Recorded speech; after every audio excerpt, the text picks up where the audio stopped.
Hey Alex, how's it going today? Hey there, Javi. Doing well. How are you? Great, great. And hey everyone else joining us for this demo webinar. The purpose of today's meeting with Alex is to show you guys what a demo for the distribution industry would look like.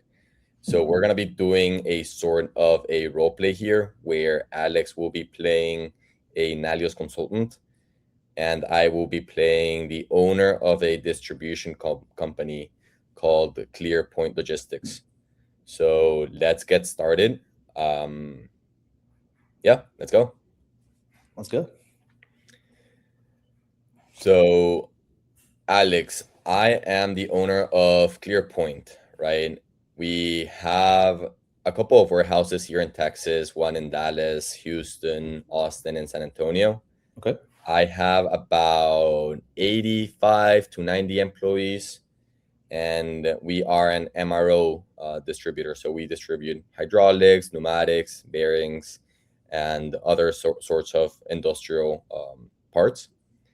And Okay. I'm currently having some issues with my inventory because of how the sales orders we're tracking them and how it's not talking to our inventory. We're kind of losing track of what's coming in and what's coming out, and this is just affecting our order to invoice process, where when we try to reconcile our orders that we're receiving, it takes us a lot of time to go look at our inventory, what we actually have, and then talk to our suppliers and what they could supply for our ongoing orders, which at the end of the day just reflects on our DSO and being able to track what the invoices currently say and then reaching out to our customers for them to actually pay us is just a big headache for us. Okay. So would love to see how Odoo could fix that for us today. Yeah. Yeah, absolutely. Just to summarize then, main pain points are you're using different systems, Mhm. a sales tool, procurement tool, inventory. They're not really speaking to each other, or if they are, it's kind of hard to track what goes to what's connected to where. When you have sales that you do fulfill, an order that you do fulfill, it's hard for you to figure out, okay, did we invoice them yet? Did we get a payment for that invoice yet? Did we close it out? Do we have any back orders? Just a lot on the overview and overhead looking side of things, right? So Yes, reporting is a main pain point here. So I'll exactly. definitely go ahead and start sharing my screen just to show you an Odoo database that I've prepared for this call. And then we'll take a deep dive into your requirements here. So I will queue that up and let me know once you can start seeing my screen. I can see your screen. Perfect. Okay, so just to get us started, this is the admin's view of it so far. So a lot of applications that we're looking at, this would be, for the sake of argument, your view as you look into the database. But that doesn't mean everyone who has access to the system would see the exact same thing, right? Your warehouse manager might see just a few apps here. Your sales reps might only see the sales app, maybe the CRM, things of that nature. So that's just to get us started here. But let's go straight into a workflow that will tie essentially everything that you talked about into one smooth flow. So I have a few sales orders already in here, but I want to start from scratch. I'll start with a new one, and we'll just go straight for the top customer here. You can see a few things already defaulting. The price list, for example, I just set them at retail pricing. It's whatever the base price is for the product or for each product, and then some payment terms that are defaulted. If I were to update this, any of these here on the quotation, it wouldn't reset what's on the customer card, as you can see here. That would stay fixed, but it would just be for that specific quotation, and I could flip it back and forth. But why don't I just fill out an order for a few of these products here, just to fill that out. Great. And then I'll just do a few of each. Okay, so right off the bat, you can see a few things. I'll start with the price list side of things. This is just, again, that base price. Let's just say Mhm. for the sake of argument, I wanted to extend a discount to this customer for this one order, or maybe even moving forward. If I wanted to change it on the order itself, I can update the price list here. And then now you could see a 10% discount applied to each product because of the price list change that I made. If I said, actually, I was just curious to see and I want to change it back to what it was, I can always go back and do that, right? So back to 0%, as you can see here. Okay. And do we have to change this every single time we do this for a specific customer? Not at all. So this is if you want to change it on a per quotation or per order level, but if you wanted to change it on the customer itself, you would just go here and update the price list, and that would go ahead and effectively change. Moving forward, any new quotation will have the new price list that you set for that customer. So let's just say key account now. I'll remember sales order 54. We're going to come back to this one, but just to show, same customer here, and now key account is the default price list. So that's coming in. Okay, I'm gonna go back to our original sales order just to pivot back really quick and show a couple of other things. So we do have the unit price, we know that. We also have a margin, and I'm showing the margin as a total here, but I can also show it as a line item. Line item basis, I can see the dollar amount margin. This is of course comparing against the cost of the product, which I can also display if I wanted to, right? And so you can see the unit cost in this database. The way I set it up is average costing for the inventory valuation. So anytime I bring in a product that is maybe more costly than I currently have it in the system, it'll go ahead and automatically adjust when I bring that product in. Okay, so I can see the percentage there. If I wanted to hit certain margin targets per product or as an overall, I don't want to dip below 45%, for example, I can set that on the price list level and have formulas that adjust as I need it. Okay. One more call out I'll have here is you can see the little graph icon. Some of them are blue, some are red. What does that mean? Well, blue essentially means you do have enough stock in-house, but also in reserve. We'll talk about that in a second. So essentially saying you do have enough, regardless of how many other orders you have to fill, you have enough inventory on hand to fill the order. And then the red meaning you're going to be a little short, right? I think if I had 1, it said, yes, you do have enough. But when I went to 15, it basically said I don't have enough, right? So if I wanted to see a little bit more and get more details as to why, it's saying right here, hey, your forecasted stock is actually only 3. You only have 3 available. If I look at the more detailed view, I can see what feeds into that number. I can see, okay, I have 8 on hand. I don't have any more that I've purchased that are coming in, and I already have 5 that are going out for other deliveries. So that's what results in my 3. And I can also see even more specifically what the outgoing are. So again, 5 outgoing, but I can see there are 3 reserved for this specific sales order, 2 reserved for this one, so on and so forth, right? So in reality, after everything's accounted for, I do need to make up the amounts to hit that 15.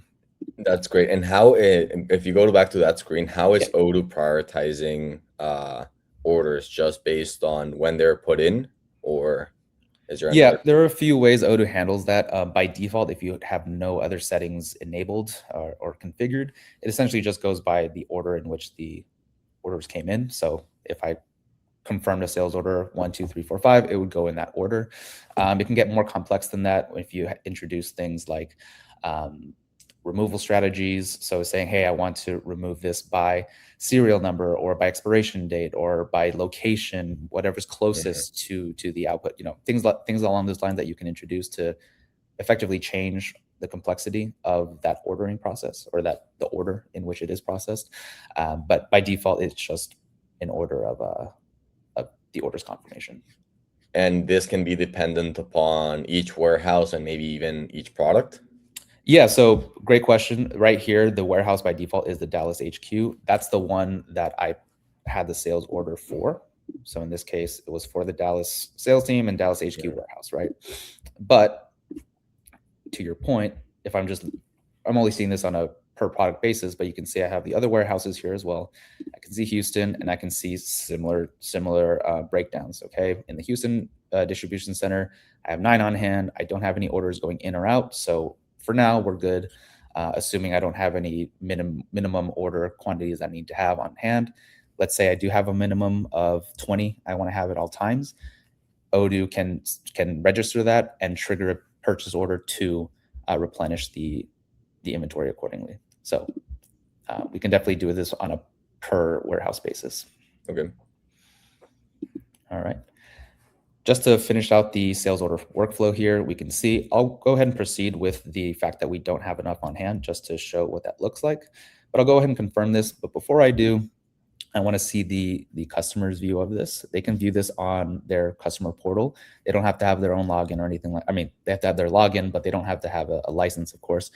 So they can view this, and they can, if you want to have this as a feature, you can have them be the one to accept and sign it. Okay.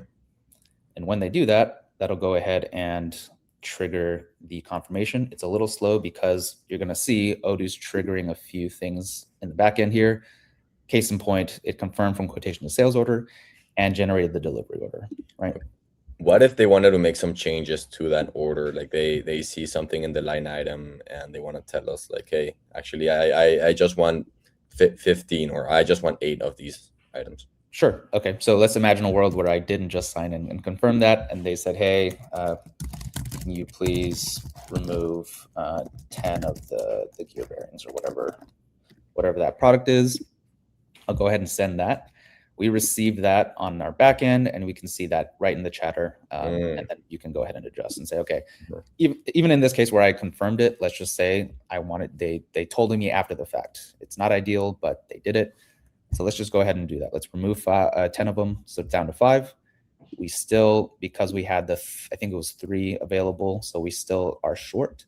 And then remember, the delivery was triggered after I confirmed, but after I made the adjustment, you can see it actually adjusted as well. So it does allow you to change it after the fact. Now, if you don't want that to happen, you don't want anyone to be able, especially a sales rep, to come in and change it after the fact. There is a feature where you can lock sales orders to prevent that sort of thing. And then is my warehouse, because right now, let's imagine that it was sales that made the change to the order, but the warehouse had already been notified of what was going to be going out. Are they now notified of the new change where instead of it being 15, it's now 5? Yeah, so you could have it notify them if you wanted to. Just in the chatter for the pick itself, you can see that change already being logged anyway. If you wanted a deliberate notification be sent out, we can certainly set that up. By default, it wouldn't do that because we're assuming that the change was made before the warehouse manager or the picker actually saw it. So it doesn't make a difference to them whether it was 15 or 5, unless the change was made after they had already picked it, right? But at that point, it becomes a different issue. Yeah. So, yeah. Okay. Just to continue with our flow here, just FYI, I do have this set as a pick, pack, and deliver workflow for the delivery side. So that means the 3-step process rather than just immediately sending it out. We want a more organized workflow where the pickers are essentially picking the products from the shelves and placing them in a packing zone, from the packing zone onto the truck. And so that's another transfer, and then the truck out to the customer, right? So we want that 3-step visibility. So that's what's happening here. So let's go ahead and move forward with, again, check availability. I do have these ones on hand, as we know, and I only have 3 out of the 5 necessary for these for this part here. With that in mind, I can still move forward, and when I do that, I will issue a back order. But before I even do that, I want to show the details here. I'm glossing over this because for the interest of time and efficiency, I'm not showing how the picker is actually scanning each serial number or each product to show, to essentially fill out these lines. Odoo's defaulting and showing that, hey, here are the ones that first in, first out kind of removal strategy here, saying here are the next logical ones to get out of here. See exactly where it's being picked from the DHQ, warehouse, aisle 1, shelf 2, and the exact serial number. If you need to switch that out, you can as needed. Okay, I'm just going to leave it alone. Again, I'm glossing over the fact that if you had a barcode scanner, you would scan this in real time. But just to visualize what that could look like, something like this, where they have this sort of screen here. They can see exactly what products they need to pick, how many, and they could scan as they go. And that would go ahead and fill this information out in real time, right? So my pickers would only have access to that one application. You could, yeah, they could essentially just be relegated to that. As you can see, this is from the warehouse manager's perspective. And so I'm only seeing inventory, quality, barcode. I could remove all these from their view as well if I wanted to, but by default, yeah. So you can see they don't have sales, they don't have accounting, they don't have purchase. Okay. All right. Back to this. Now let's assume, all right, I'm good to go here. I want to validate what I do have. And then I'm going to create a back order for the 2 missing gear reducers that I do not currently have.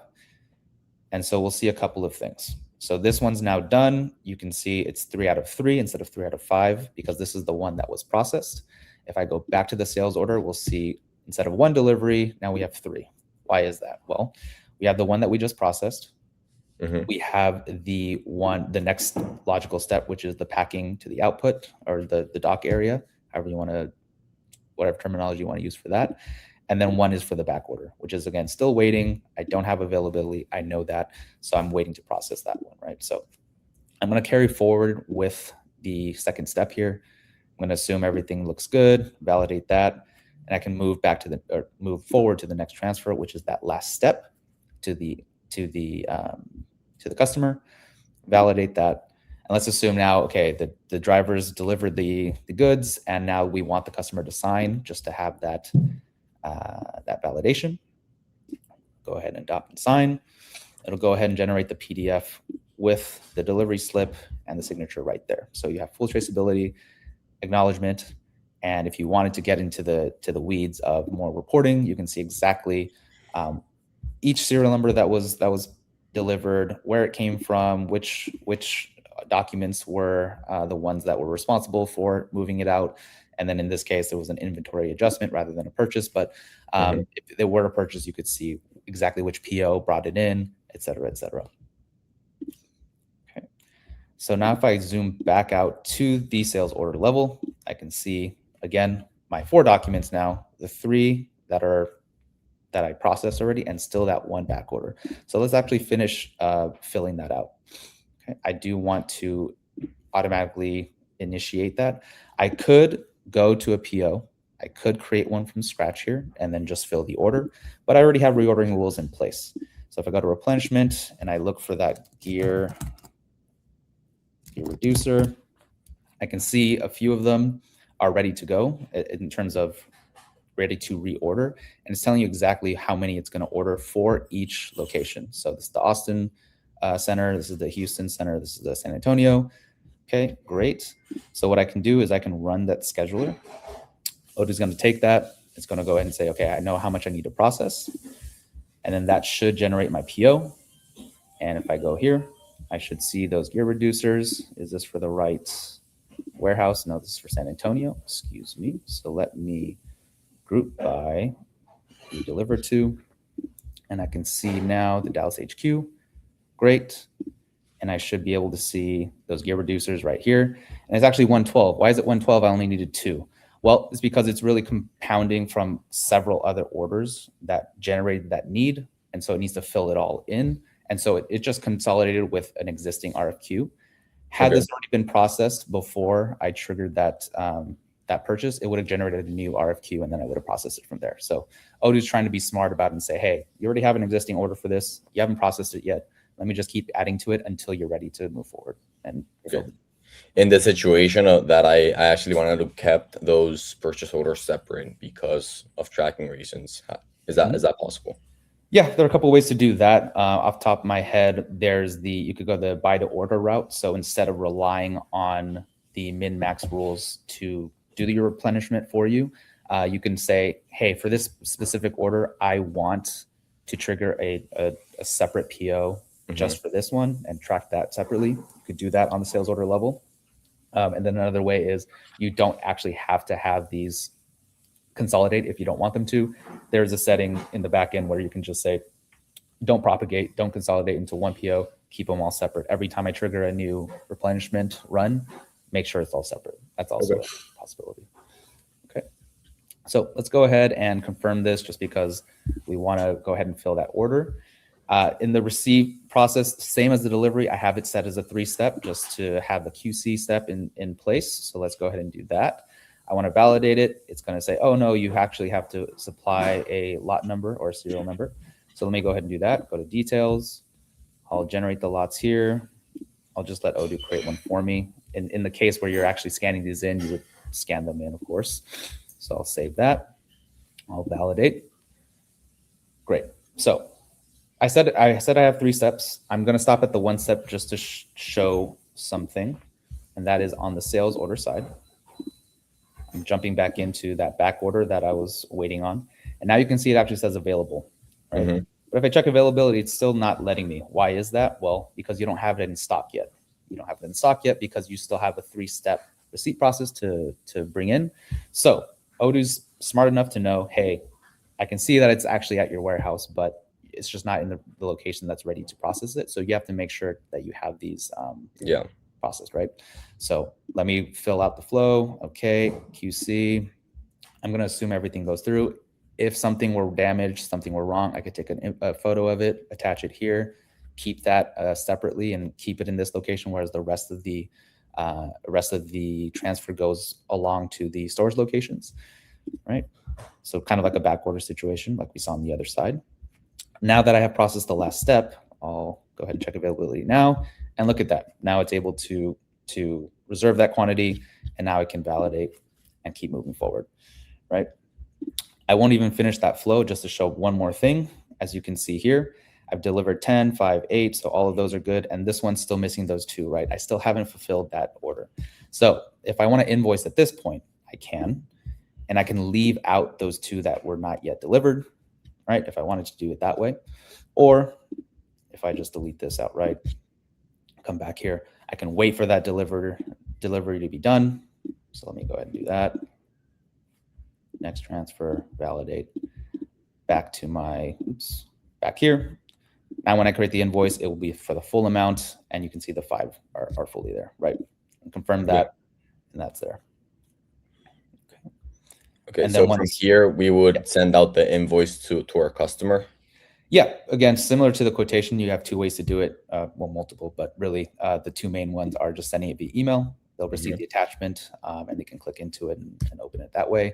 They'll also receive in that email the button to go ahead and preview it, which is another way to do it.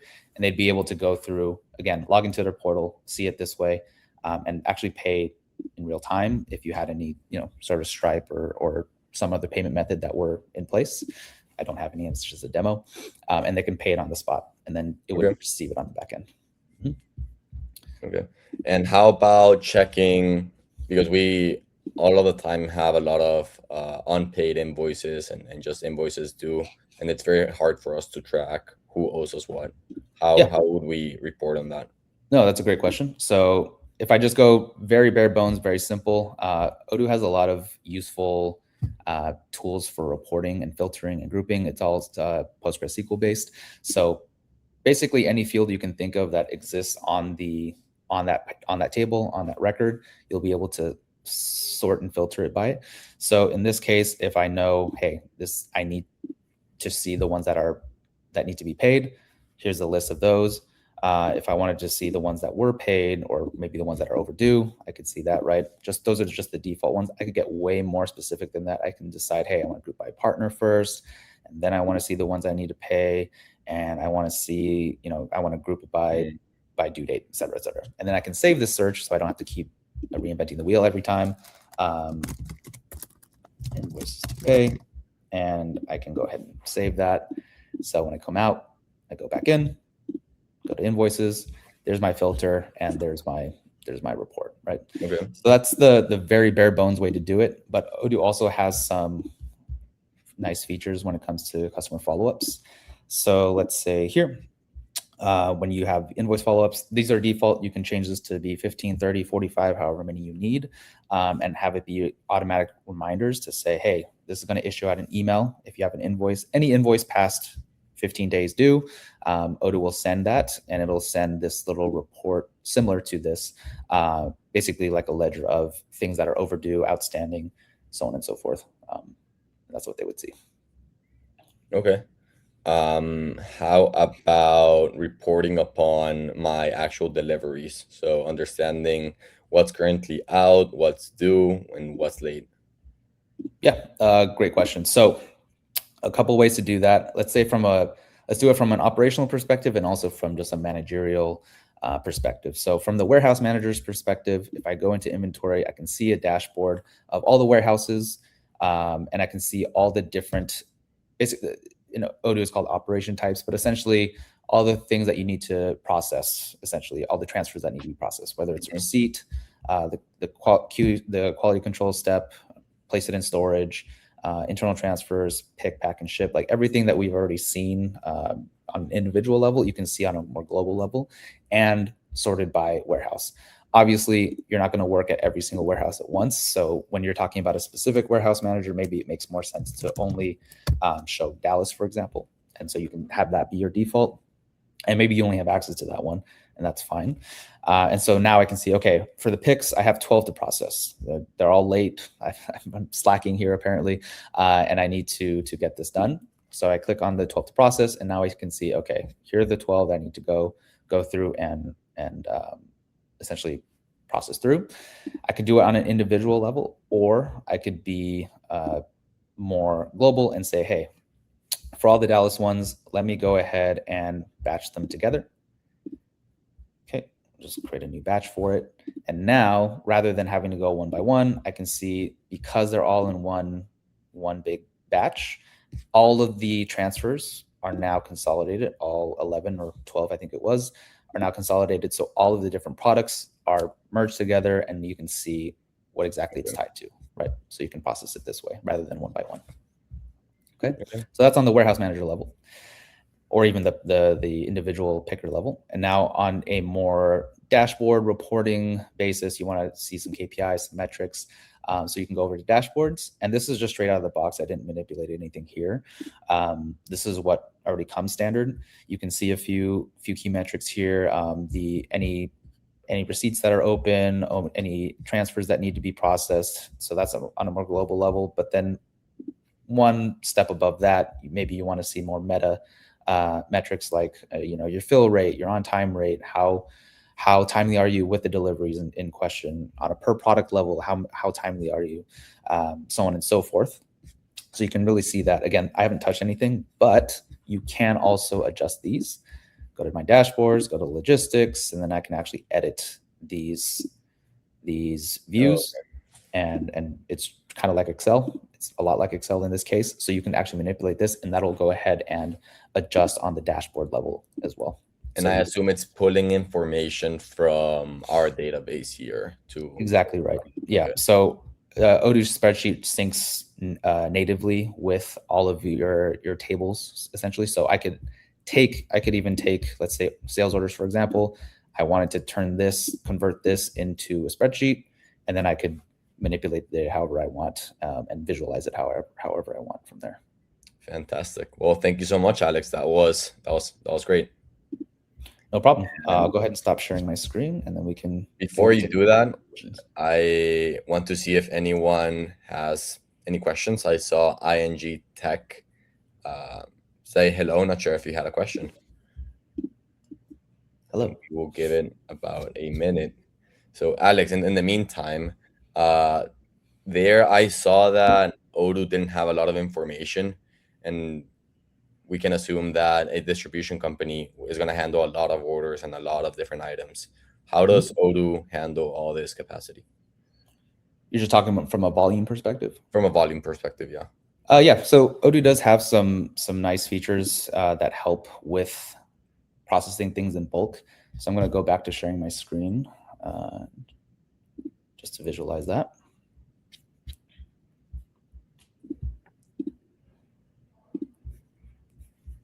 Is my screen up? Okay, perfect. So let me go to, let's say, sales orders. Let's start from there, right? So I had a bunch already in the queue, and I had a bunch that I needed to process. And so let's say I wanted to get those invoiced. In this case, I have nothing invoiced because I haven't processed any of them. But let's just say I wanted to actually do a bulk and create invoices from here. Odoo's not going to give me something relevant, but just to show, it can consolidate. So let's say how many are 29 here, and I want to just generate invoices for all of them. Again, it makes more sense if I'm already in orders to invoice and there's a list of, let's say 10, 20, 30, however many. And then from there, Odoo is going to say, okay, so do you want me to create invoices and do you want me to consolidate? So if you have, let's say 2 Beaumont industrial pump orders outstanding, do you want me to create 2 invoices, which would be this checkbox ticked off, or do you want me to create 1 invoice for the 2? I say I want to consolidate, so I don't want to bombard my customer with too many, and then I'll create the draft from there, and then it'll be tied to that 1 invoice will be tied to however many sales orders fed into it. Okay, so that's one. I already showed you on for the volume in terms of the batch transfer side, how you can do that in bulk. Yeah, Odoo has a lot of these nice little features where you can essentially process in bulk. And just to finish out the flow on the invoicing side, if I do wanted to, let's say I wanted to process a payment for both of these invoices, the customer didn't want to pay individually, they just did one lump sum, I can pay in bulk too and say, hey, yeah, group the payment into one and apply it to both invoices and consolidate. So you can see that 4,000, 3,000 number got merged to an 8,000 and then processed accordingly. Okay, very nice. Well, that pretty much about wraps it up. Let me put up here quickly some info, a quick slide for you guys to contact us or just learn more about Nalios. And yeah, thank you so much for joining. Feel free to reach out. Thank you, everyone. Thank you, Javi. Absolutely. Thank you, Alex. Anytime.